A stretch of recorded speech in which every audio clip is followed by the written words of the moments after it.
سہارا چاہیے سرکار زندگی۔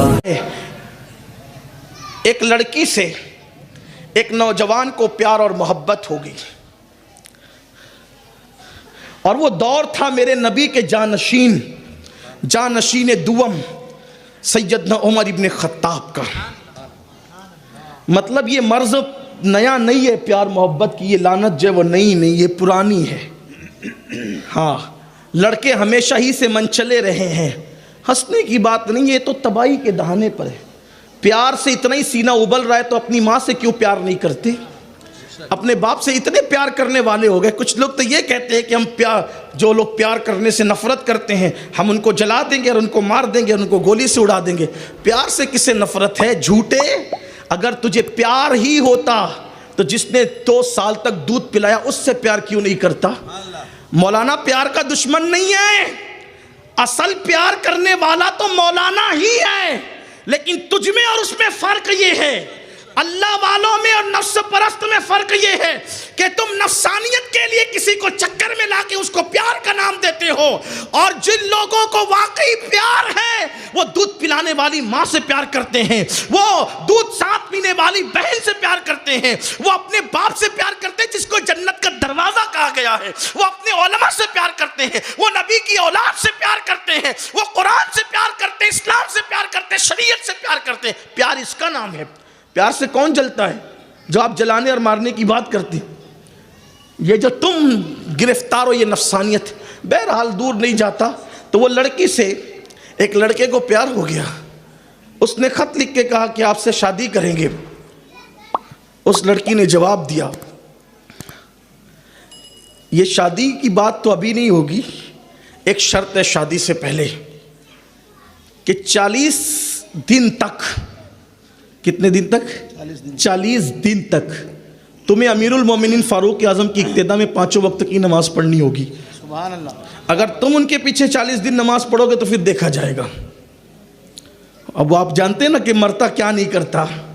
کتنے یہاں عاشقان زار موجود ہیں کہ جن پر بھی ایسی کیفیت گزری ہوگی کہ پھر شرط آئی تو سب پوری کی، وہ بھی بیچارہ پوری کرنے کے لیے تیار ہو گیا، اور اس نے کہا کتنی چھوٹی سی شرط ہوتا ہے کہ 40 دن نماز پڑھنا ہے۔ کہاں؟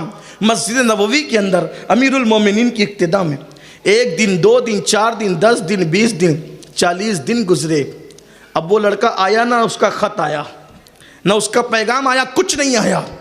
اب اس نے خود خط بھیجا کنیز کے حوالے سے، کہا کیوں 40 دن پہلے تو بڑی پیار کی باتیں کرتے تھے، آج کیا ہوا؟ کہا عمر کے پیچھے نماز پڑھ لی تو دل میں وہ عشق مصطفیٰ پیدا ہوا کہ اب کسی کی ضرورت ہی محسوس نہیں ہوتی۔ یہ تھے علم والے، یہ تھے علماء۔ تو اپنے بچوں کو علم کی طرف لاؤ، انہیں انجینئر بھی بناؤ، ڈاکٹر بھی بناؤ، ٹیچر بھی بناؤ، علم بھی دو۔ اب کتنا اچھا ہوگا نا کہ جو لڑکا IAS ہوگا وہ حافظ قرآن ہو کر کے تراویح بھی پڑھائے گا۔ کتنا خوبصورت ماحول لگے گا کہ جو عالم ہوگا وہ ہندوستان میں جج کی کرسی پر بھی بیٹھا ہوگا۔ کیا وہ کسی پر ظلم کرے گا؟ کیا وہ زیادتی کرے گا؟ آپ یہ نہیں کہیں کہ میں سنہری خواب دکھا رہا ہوں، ہتھیلی پر جنت دکھا رہا ہوں، نہیں، یہ آج سے 100 سال پہلے 150 سال پہلے ہو چکا ہے، اور کہا گیا ہے کہ تاریخ اپنے آپ کو دہراتی ہے، تاریخ اپنے آپ کو دہراتی ہے، تاریخ اپنے آپ کو دہرائے گی۔ میری قوم کے جوانوں، عاشقان مصطفیٰ، صرف تم بیدار ہو جاؤ، کسی اور کی مدد کی ضرورت نہیں ہے۔ مسلمان دل پہ لے لے، مسلمان بیدار ہو جائے، تاریخ اپنے آپ کو دہرائے گی۔ وہ وقت پھر آئے گا، وہ دن پھر آئے گا، وہ زمانہ پھر آئے گا کہ اللہ اکبر، جو عالم ہوگا وہ جج بھی ہوگا۔ اگر کوئی کہے کہ حکومت تو ہماری نہیں ہے، دوسروں کی حکومت میں جج کوئی کیسے بنے گا؟ ہم نے کہا 150 سال پہلے ہو چکا ہے کہ ایک جج ایسا تھا جسے دنیا فضل حق خیر آبادی کے نام سے جانتی ہے۔ انگریزوں کی حکومت میں وہ عدالتوں میں فیصلہ بھی کرتے تھے، اور جب اذان ہوتی تھی تو مسجد میں آ کے نماز بھی پڑھاتے تھے۔ ہو چکا ہے یہ، لیکن کرنا ہے یہ اپنے شوق کو کم کرو۔ جتنا گٹکا کھا کر کے تھوک دیتے ہو، اگر اتنے پیسوں کو ایجوکیشن کے راستے میں استعمال کرو گے، اپنے بچوں کو بہت پڑھا سکتے ہو. یہ میری مائیں اور بہنیں بیوٹی پارلر کی جو نظر کر دیتی ہے اپنے پیسوں کو، اگر وہ بچا لیں. کوئی ضروری ہے ہر شادی میں نیا کپڑا ہونا چاہیے؟ کوئی ضروری ہے ہر فنکشن میں نیا کپڑا ہونا چاہیے؟ ایک ماں باپ صرف 10 سے 15 سال اپنی خواہشات پہ کنٹرول کر لیں اور یہ عہد کر لے مجھے اپنے بچوں کو پڑھانا ہے، مجھے اپنے بیٹے کو پڑھانا ہے. پھر دیکھو آپ کا بچہ پڑھے گا کہ نہیں پڑھے گا. آؤ ماں کی بات آئی ہے، اب میں ماؤں سے توجہ چاہتا ہوں، دائیں بائیں پردے میں بیٹھی ہوئی میری بہنوں کی توجہ چاہتا ہوں. دیکھو جتنے بھی اولیاء اللہ گزرے ہیں، اکثر بڑے بڑے اولیاء ان کے باپ دنیا سے رخصت ہو گئے. جب وہ ننھے سے بچے تھے ان کے باپ دنیا سے رخصت ہو گئے اور پھر ماؤں نے ان کو پڑھایا، محنت سے پڑھایا، کوششوں سے پڑھایا. آج تو بہت راحتیں ہیں، آج تو اللہ اکبر مدد کرنے والے لوگوں کی ایک بڑی ٹیم ہے، آج تو مدد کرنے والی بڑی بڑی تنظیمیں ہیں، بڑے بڑے ادارے ہیں. اس وقت ایسا نہیں ہوتا تھا. جانتے ہیں آپ ایک نام ہے حضرت سیدنا محبوب الہی نظام الدین اولیاء کا نام، نظام ملت والدین. حضرت نظام الدین اولیاء کہتے ہیں میرا بچپنا تھا، میرے والد کا انتقال ہو گیا، حالات بگڑ گئے، حالات خراب ہو گئے. ہمارے یہاں کئی دن تک چولہا نہیں جلتا تھا. دیکھو ماں کی تربیت بھی کیا ہے. اگر آج بچے بھوکے ہو تو عورتیں اپنے بچوں کو روڈ پہ لے کر نکل جاتی ہے، میرا شوہر مر گیا ہے میری مدد کرو. لیکن اللہ اکبر غیرت کا عالم کیا ہے، حیا کا عالم کیا ہے. بے پردہ گھومنے والی میری بہنوں، اگر تم بیوہ ہو چکی ہو تو آبرو کا سودا تو نہ کرو. زندگی گزارنے کا سلیقہ موجود ہے، زندگی گزارنے کا طریقہ موجود ہے. بلکہ معاذ اللہ اب تو یہ بھی ہوتا ہے اگر طلاق ہو گئی یا شوہر کا انتقال ہو گیا تو اللہ اکبر پھر یہ بھی کیا جاتا ہے کہ غربت کی چکی میں پسنے کے بعد غربت کو بہانہ بنا کر کے آبرو کا سودا کیا جاتا ہے. کبھی اس سے ملا جا رہا ہے، کبھی اس سے ملا جا رہا ہے. میں یہ نہیں کہتا کہ غریب عورتیں ایسا کرتی ہے، سب غریب عورتیں ایسی نہیں ہوتی. زیادہ تر غریب عورتیں تو ایسی ہوتی ہے جو آج بھی بزرگوں کے نقش قدم پر ہے، لیکن چند کی وجہ سے پورا معاشرہ بدنام ہے. اور پھر کہتے ہیں کیا کریں، بچوں کی فیس دینا ہے، بچوں کی پڑھائی کا انتظام کرنا ہے، آبرو تو بیچنی ہی پڑے گی. کیا محبوب الہی کی امی جان جو اپنی وقت کی رابعہ تھی، جو اپنی وقت کی ولیہ تھی، محبوب الہی کہتے ہیں کئی دن تک ہمارے گھر میں چولہا نہیں جلتا تھا. اللہ اکبر. لیکن ماں کبھی میری یہ نہیں کہتی تھی کہ نظام الدین ہم فاقہ کریں گے، ہم فاقے سے رہیں گے.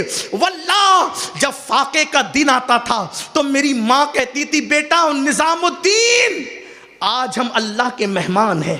جب ماں کہتی تھی کہ اللہ کے مہمان ہیں میں سمجھ جاتا تھا کہ آج فاقہ ہے. جب کئی دن تک کے کھانا مسلسل ملتا اور ماں کے جملے میں اتنی لذت تھی آج ہم اللہ کے مہمان ہیں، آج ہم اللہ کے مہمان ہیں. تو جب کئی دن تک کھانا ملتا اور گھر میں فاقہ نہیں ہوتا تو میں بڑی معصومیت سے پوچھتا امی ہم اللہ کے مہمان کب بنیں گے، ہم اللہ کے مہمان کب بنیں گے. اس ماں نے چرخہ کاٹ کر محبوب الہی کو پڑھایا، بھوکے رہ کر محبوب الہی کو پڑھایا. جب قدوری ختم ہو گئی تو حضرت نظام الدین اولیاء کے استاد نے کہا بیٹے محمد احمد تمہاری دستار کرنی ہے. دستار تو کہا حضور دستار میں کیا ہوتا ہے؟ کہا دستار میں بچے کے سر پہ بزرگ لوگ امامہ باندھتے ہیں، بزرگ لوگ امامہ باندھتے ہیں اور جتنے علماء آتے ہیں ان کو کھانا کھلایا جاتا ہے. یہ دستار کی رسم ہے. تمہاری امی سے کہنا انتظام کرے. کس شان سے کس غیرت سے زندگی گزر رہی تھی استاد کو بھی نہیں معلوم تھا کہ نظام الدین کے گھر کے حالات کیا ہے. اس لیے کہا کہ تمہاری امی سے کہنا انتظام کرو علماء کا، دستار خرید کے لاؤ، ہم آئیں گے علماء کو لے کر دستار باندھی جائے گی. ماں سے جا کے کہا نا امی میری دستار ہے. ہائے ہائے. استاد نے کہا کہ امامہ اور علماء کی دعوت. ماں نے کہا بیٹا تمہارے استاد سے چند مہینوں کی مہلت لے لو، چند مہینے کی مہلت لے لو، کیونکہ اپنی اتنی حیثیت نہیں ہے کہ ہم بازار سے دستار خرید کے لائیں.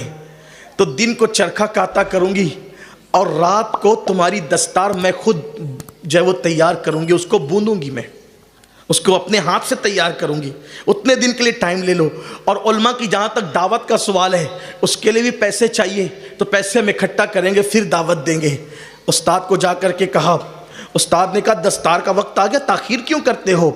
آخرکار کسی ذریعے سے پتہ چل گیا کہ اللہ اکبر پیسے دعوت کے لیے نہیں ہے، تو استاد نے جتنے پیسوں کی کمی تھی وہ پوری کی، اور حضرت محبوب الہی کے سر پہ وہ دستار باندھی گئی جو ان کی امی نے اپنے ہاتھ سے بنا تھا، اپنے ہاتھ سے تیار کیا تھا۔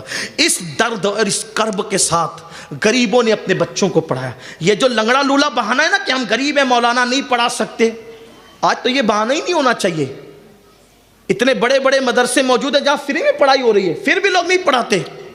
اس وقت پڑھائی اس وقت بہت زیادہ مشکل تھی، پھر بھی بچوں کو پڑھایا جاتا تھا۔ اچھا ایک خاص بات، غریب یہ کہہ کر کے کہتا ہے کہ میں اپنے بچوں کو نہیں پڑھا سکتا کہ غریب ہوں، امیر اپنے بچوں کو مدرسے میں بھیجنا نہیں چاہتا، جبکہ تاریخ یہ ہے، تاریخ کہ غریبوں نے بھی اپنے بچوں کو پڑھایا اور امیروں نے بھی اپنے بچوں کو پڑھایا، بلکہ بادشاہوں نے بھی اپنے بچوں کو پڑھایا، اور صرف پڑھایا نہیں بلکہ خود پڑھے بھی۔ اس مجمع میں کتنے میرے بھائی ایسے ہوں گے جنہیں قرآن پڑھنا نہیں آتا، لیکن وہ یہ کہہ دیتے ہیں یار بچپنے میں کھیل کود کی، بڑی وہ کی، غریب غفلت کی، ٹائم نہیں تھا، ایسا نہیں تھا، ویسا۔ اب نہیں پڑھ سکتے۔ کیوں نہیں پڑھ سکتے؟ جب 40-50 سال کی عمر میں کمپیوٹر سیکھ سکتے ہو تو اللہ کی کتاب کیوں نہیں سیکھ سکتے؟ 40-50 سال کی عمر میں جم جا سکتے ہو تو اللہ کے گھر میں اللہ کی کتاب سیکھنے کے لیے کیوں نہیں آتے؟ 40-50 سال کی عمر میں انگلش اسپیکنگ کورس کرنے جاتے ہو تو اس کے لیے کیوں نہیں آتے؟ اور ہمارے یہاں علم سیکھنے کی کوئی عمر نہیں ہے۔ ہمارے نبی نے فرمایا اطلب العلم من المہد الی اللحد، ماں کی گود سے لے کر قبر میں جانے تک علم حاصل کرتے رہو۔ ہمارا پورا زندگی کا سفر علم اور علم اور علم ہی ہے۔ طالب علم بن کر زندگی گزارو، اس لیے کہ طالب علم کی شان یہ ہے کہ طالب علم جس قبرستان سے گزر جاتا ہے اللہ 40 دن کے لیے اس قبرستان سے اپنے عذاب کو اٹھا لیا کرتا ہے۔ آؤ سیکھو، ٹائم نکالو۔ اگر 1 گھنٹہ دیا نا اچھے عالم اور اچھے قاری کو، قرآن سیکھ لوگے اور سیکھ سکتے ہو۔ نہیں مولانا، نہیں باپو، بہت مصروفیت ہے۔ کیا ہے؟ بزنس ہے۔ آپ بزنس ہی ہے نا، بادشاہ تو نہیں ہے نا۔ اگر بادشاہ چاہے تو بادشاہ بھی سیکھ سکتا ہے قرآن۔ بزنس سنبھال کر نہیں، صرف بادشاہت سنبھال کے بھی سیکھ سکتا ہے۔ کیا ہندوستان کی تاریخ نہیں پڑھی؟ ایک دن اورنگزیب عالمگیر کے دونوں بیٹے اعظم اور معظم دونوں حافظ قرآن ہو گئے، تو اورنگزیب نے اپنے بیٹوں کا جاؤ دادا کو سلام کرو۔ یہ اورنگزیب بھی بیچارے بڑے مظلوم ہیں، جس بیٹے کا اتنا ادب و باپ کے حوالے سے کہ بیٹے حافظ قرآن بنتے ہیں اور باپ کو سلام کرنے آتے تو کہتے پہلے مجھے نہیں اپنے دادا کو کرو۔ جو اتنا ادب کرتا تھا اپنے باپ کا، اسی پر الزام رکھ دیا تاریخ نے۔ اس نے تو اپنے باپ کو قید کر دیا تھا، قتل کر دیا تھا۔ واہ صاحب، کیا دن دکھایا اچھے لوگوں کو، بدنام ہی کیا۔ جھوٹ ہے، مکر ہے، فریب ہے، مکاری ہے۔ اورنگزیب کا ایک ہی قصور ہے کہ وہ دیندار تھا، اسی لیے بدنام کیا، ورنہ اکبر کو اکبر اعظم کہتے ہیں، اکبر دی گریٹ کہتے ہیں۔